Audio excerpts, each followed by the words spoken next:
this day is a wonderful day.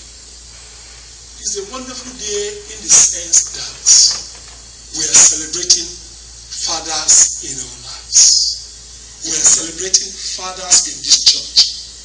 We are celebrating fathers. No matter the situations, fathers are very, very important in the life of their children. Fathers are important in the life of their wives. Fathers are important in the life of daughters. Somebody shared something with me recently, and that thing moved me. This person was just engaged with a young sister who previously had a child before this time. And that child has been in school for some times. When he calls father, his only his mother, sometimes she can make it to the meeting in the school or whatever. And he sees other kids, his father. You know, as small as this boy is, the longing of a father is in his heart. And this person shared with me, he said, this day, I happened to be around. And the mother told me, let's go to the graduation of my son, who's going to be your son very soon as we got married. And he was glad he could hear. And he went to the graduation of this boy. And while they were there, the boy was extremely excited. And he began to tell his friends, come and meet my daddy. Come and meet my daddy. You can see the joy in the face of that boy. And you tell me father doesn't matter? Maybe to you. But to that boy, it matters. That is to say, the place of a father is indispensable in the life of their children. The place of a father is indispensable in the life of the daughters. People of God, no matter how our fathers are not doing as we expect, let us thank God for their life and let us begin to lift them up in prayers. It's not easy to be a father. I received one letter this morning, and that letter breaks my heart. It's the truth. It touches me. I say I'm going to have a discussion with my daughter. Why? Because of my responsibility to her. It looks like I'm too difficult. It looks like I'm too hard on her. But she said, you always tell me it is for my good. It touches my heart that, so this is the way you felt about me? Because I like to do things that will affect your life. That tells you how much I love you and how much I take what the Lord has given me as a responsibility over you.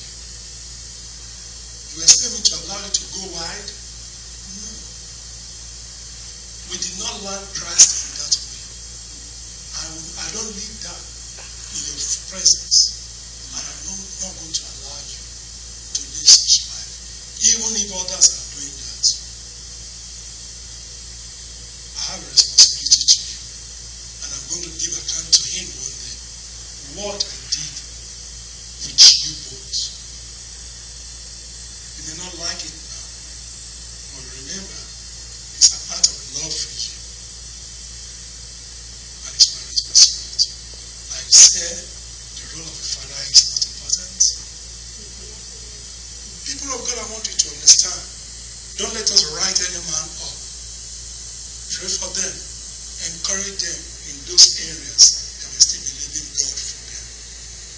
Remember, fathers are imperfect beings that have been trusted with the great responsibilities. And that takes me into the message of today, which I titled father like Abraham. Can we say that? Father like Abraham. Get it for me. Abraham is not a perfect man. He's far from it. But he took the responsibility that God gave him, very, very important, over his family and his household. And I want us to learn from this example as we apply it into our own lives, as we discharge our own God-given responsibility to our sons, to our daughters, to our wives.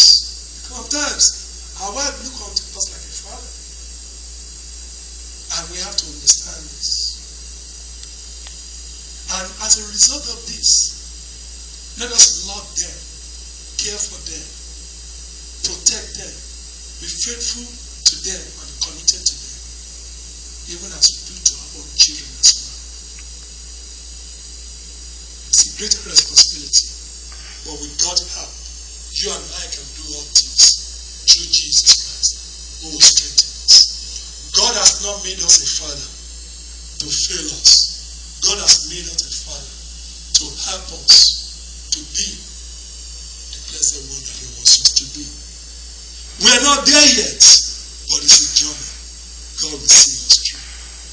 As we see in the life of Abraham, which we told you is not a perfect man, but is a man that trusts God with God's help, that he will be that which God wants him to be. And we see what God himself said concerning this man. It's in the book of Genesis chapter 18, verse 19. I want somebody to read it. Genesis chapter 18, verse 19. Let's see what the Bible says about Abraham. Let's see what God said about him. Genesis 18. Verse 19, yes. For I have chosen him, For I have chosen him, so that he will direct his children, so that he will direct his children and his household after him, and his household after him. The him there is God. That is going to direct his household after God. to keep the way of the Lord, To keep the way of the Lord. by doing what is right and just, By doing what is right and just. so that the Lord will bring about for Abraham As a result of that, God will remember his promises that he has made to them, and God begin to bring it into fulfillment. what he has promised him. What God has promised him. Genesis chapter 18, verse 19. Another translation says, for I know him, who? Abraham. Yes. For I know Abraham, that he will command his children and his household after him God, and they shall keep the way of that Lord, to do what is just and judgment, that the Lord will bring about the fulfillment of the promises he has made to Abraham to continue to happen in their generation as they continue to keep the way of the Lord and to abide in the status and the covenant and the command of the Lord to do justice and judgment. In the book of Amos on our Sunday school this morning, God was displeased with the injustice of the people of Israelites. So much that God said is going to punish them and is going to judge them. But now, see, to tell you that our responsibility as a father is very, very important. God entrusted us with justice in our household, righteousness in our household, leadership in our household, that our wife will follow us, and our children will follow after. And how we take care of that responsibility is very important in the heart of God. Because you don't put yourself in the position of a father. God put you and I there. And what we do there matters to God. Before you do anything to your wife or to your children or to your household, think about how you and I are going to answer to God.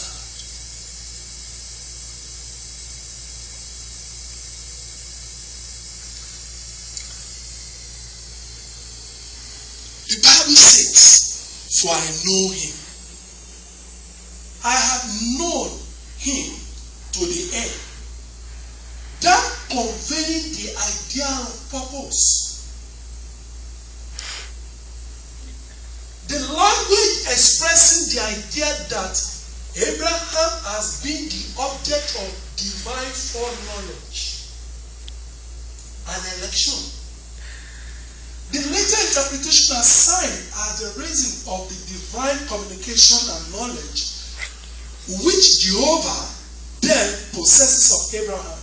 That is to say, this man has been with God, and in the process, God knows his heart. God knows his heart, that he has a heart that follows after me.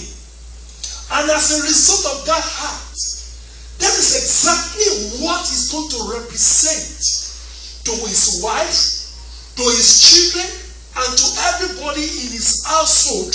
So much that he, Abraham, will have great influence in the life of his children, that the God he served, the way of the God he followed, is the same way his children and his household will go. So goes a man, so goes the family.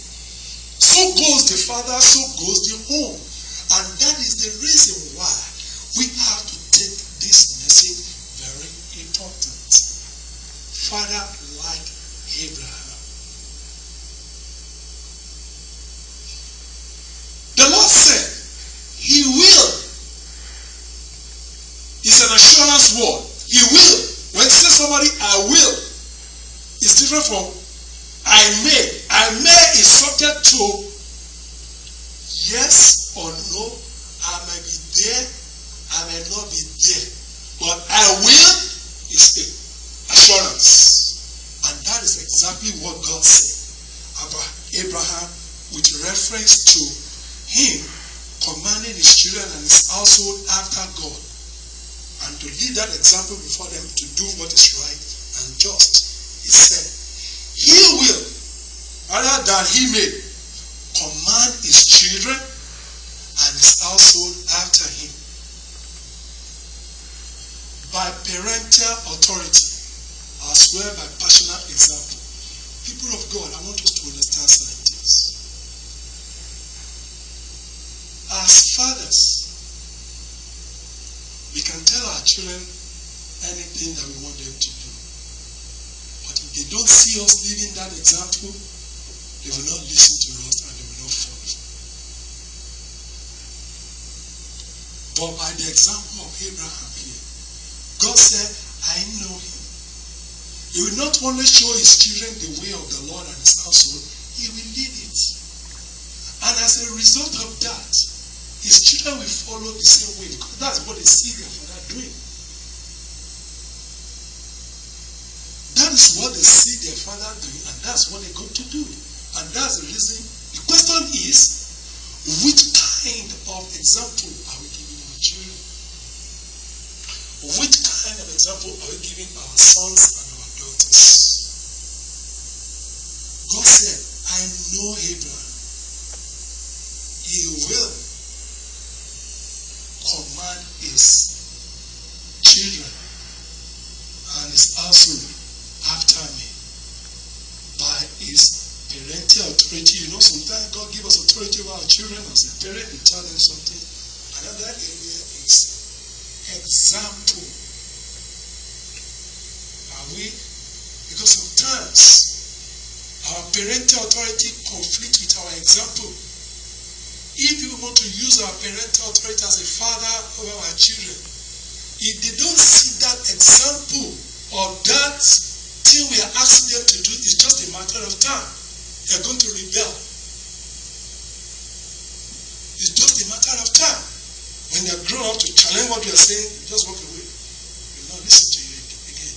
But when we exercise our parental authority and we lead that example, we have no choice but to follow and to obey.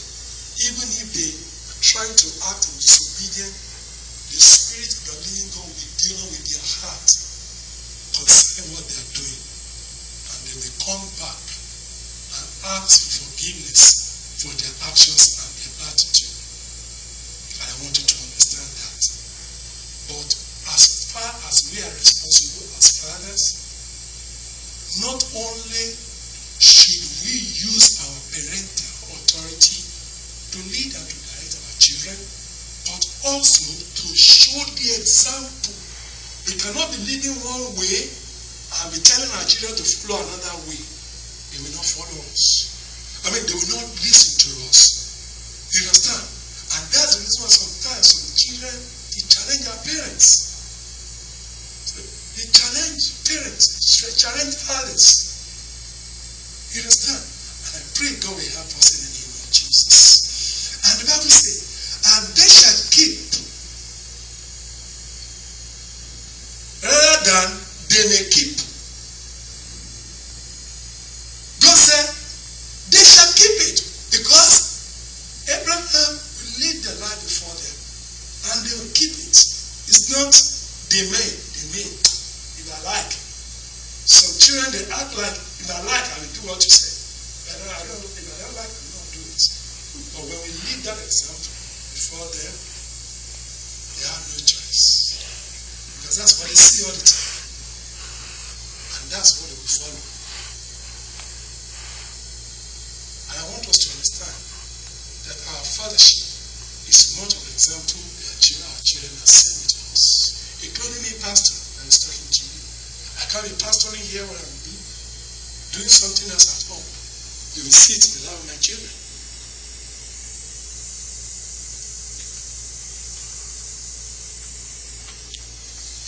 And this even goes to our relationship with God in our faith.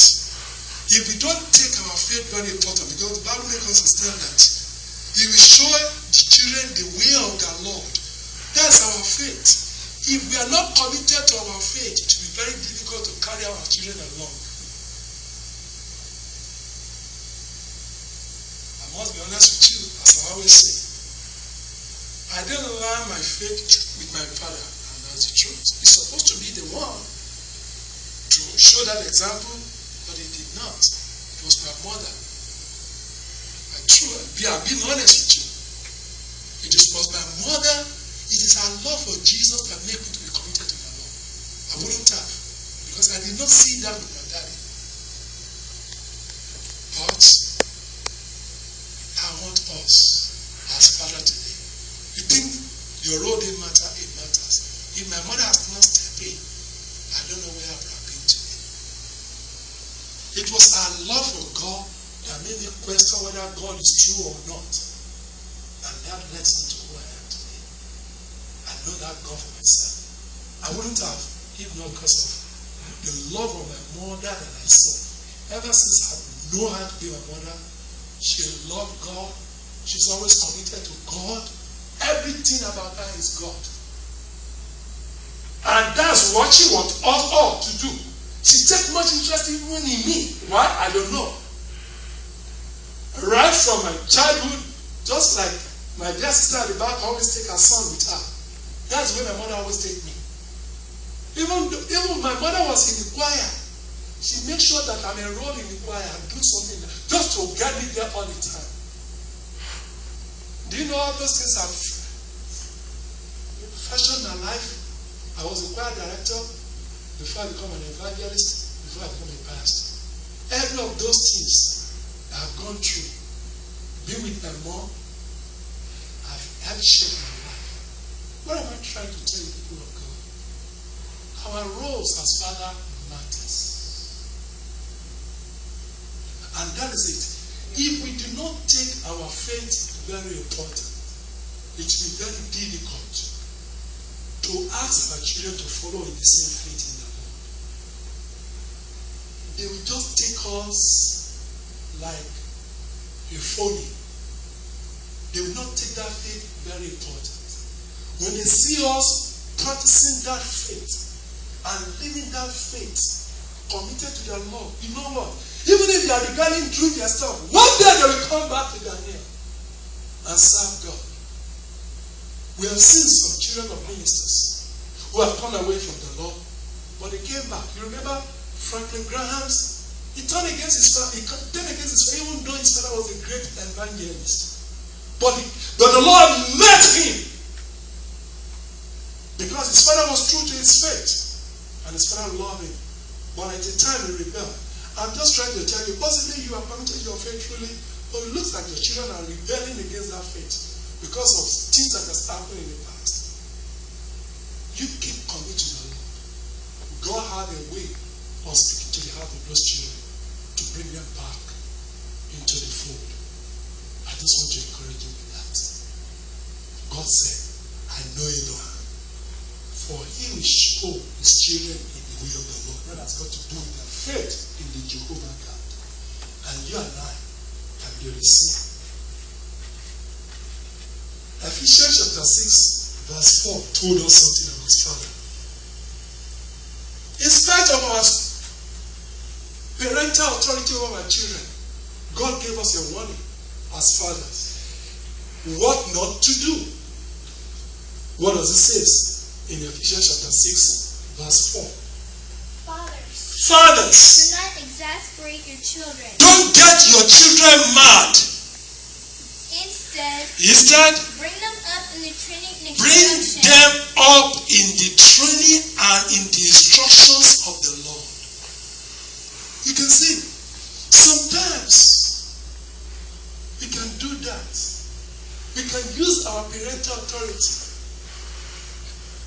to do wrong sometimes. Are you not human being? But God is warning us.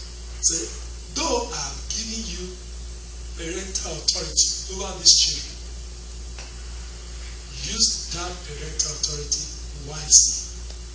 Don't use it to exasperate your children, to get your children upset unnecessarily when there is no need to. But rather, use that parental authority to bring them up in the training and in the instructions of the Lord. That is what the Lord told us. And the Lord went further in the book of Genesis chapter 12, verse 2. As for the blessing, say, all these things you are doing being a father, there's a blessing that is in it. You don't just be a father for nothing. God is giving you this great responsibility and you think he's not going to reward you, he will. Hear what he said to Abraham in the book of Genesis chapter 12 verse 2. He said, I will make you into a great nation. I will make you into a great nation. And I will bless you. And I will bless you. I will make your name great. I will make your name great. And you will be a blessing. And you will be a blessing. Imagine the life that, for example, I must be honest with you, I shared with you some times ago. My mother has come here to live with me for almost 5.5 years before she left Nigeria now. If she has not shown me the way of the Lord, I'll become a vagabond. Would I be in charge? She will come and spend time with her, enjoy her time with me and my family and meet her grandchildren? No. That's a blessing. But sometimes we don't seem to see it like that. The children we are raising well today, they may later come to be blessed. In our old age. I can see you, Mr. Martin, taking good care of your mother and your brothers, you're all taking care of your mother. That is it. It's part of the blessing. To have a children that will care for you is a blessing. Some people don't see it like that. It's a blessing. And I want us to understand. All these things will work together. It's true. Some people help raise us to be who we are today. And the one that we are raising also, God will put them in the position later to care for us in our old age. That is the blessing that comes as a result of taking our responsibility. Very important. There's a blessing that goes with it.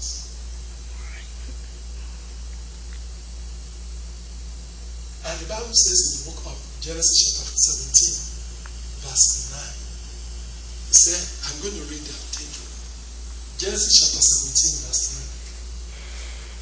9. It's not a thing you do for one time, it's a thing you continue.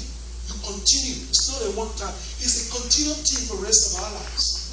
And that's why the Lord says, then God said to Abraham, as for you,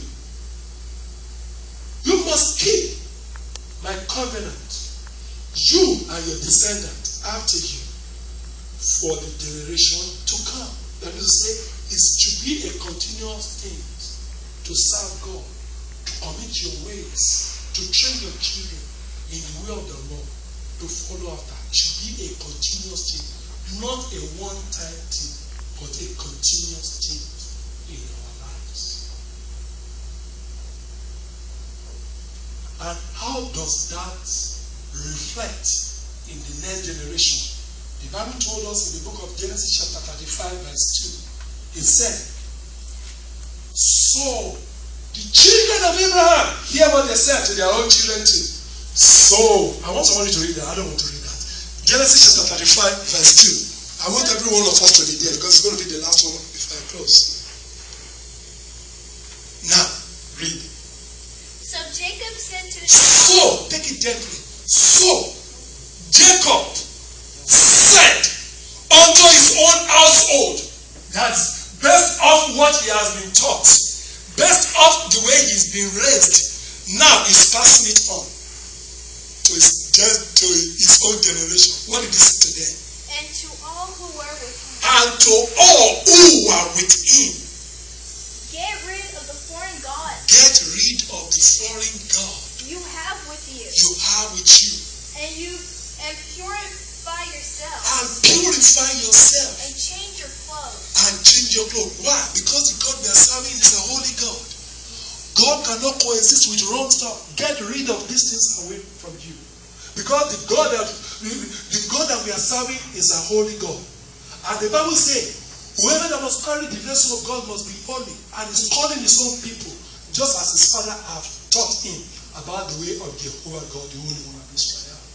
See how it passed on to the next generation, even after Abraham has gone. People of God, I want to encourage us to be a father like Abraham. Abraham wasn't a perfect man. Remember, he's the one that slept with the slave girl that have Hagar, that brings about the Muslim nation, that is creating a problem around the world today. But the question is, God said, I know him. We father with our strength and our weaknesses. That's the reason why I always tell you, people of God, pray for our fathers who are still working in one area or the other. God didn't make us father because of our strength. God chooses. And because he chooses us, he knows us, and he will help us in every area we are working. As we really put our trust in him, may the Lord bless you all.